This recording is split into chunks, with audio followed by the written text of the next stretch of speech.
So we have several measures in our consumer sentiment survey that look at consumer attitudes towards housing, in particular whether it's a good time to buy a dwelling and expectations for house prices. Views around time to buy a dwelling, that looked to have peaked last year, softened a little bit, but kicked up again in January. Price expectations for housing rallied to a new high. So all up, the mix for housing is still telling us that the recovery that came through pretty strongly in the second half of last year looks to have good momentum in 2020. The direct hit from the bushfires to confidence looks to have been fairly muted. So the January month survey result was only down about 1.8%.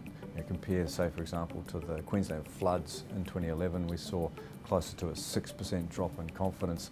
The difference, though, is that coming into these events and coming into the new year, confidence was on a much weaker footing to begin with.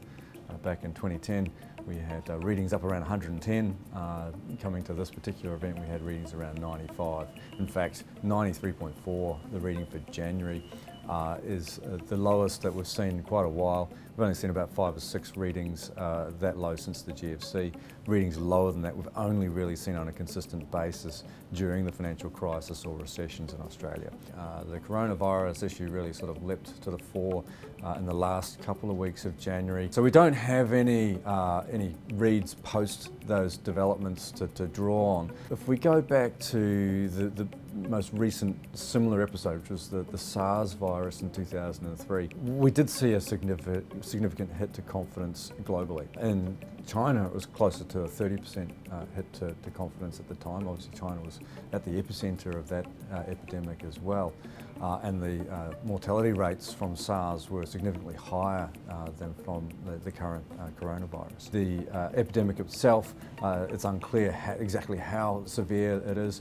The comparisons with SARS, are they reasonable or not? It depends very much on how we proceed from here, and there's a lot of moving parts around that picture.